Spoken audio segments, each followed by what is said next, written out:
هذه الشيلة كتبت كلماتها أم هيام المقيمة في المملكة العربية السعودية،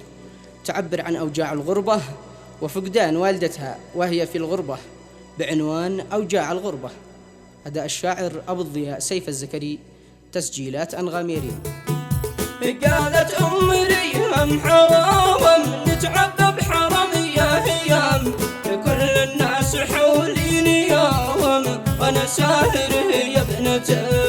من بعد الطمح والامال ذقت المر بعد العسل، قلبي معسلي واحتفال كم عانيت في غربتي، ام الطيبه والحنان ام العين تحت الجفون، نبض القلب نور العيون ام النور في دنيتي، امي نبض قلبي انا امي النور في بيتنا، امي غايتي والمنى امي قربها منيتي، تزوجت وفارقتها 5 سنين ما بصرتها، هي امي وانا بنتها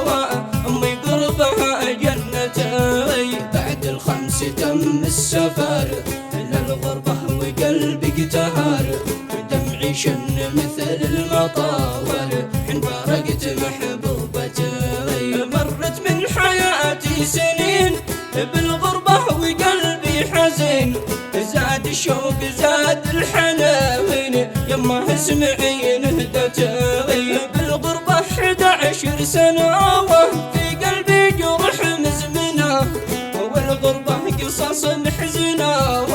يبكي من سمع قصتي، كان يعلم هد البدن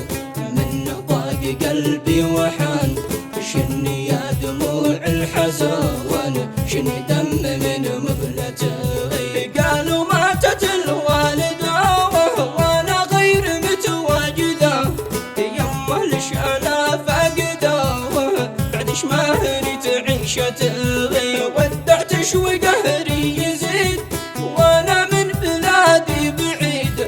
ودعتش وحزني شديد ضاعت بالحياة فرحتي، ودعتش إله السما بعد السال دمعي دما، والعيش بدون شعما يا قهري ويا حسرتي، قالت أم ريم حرام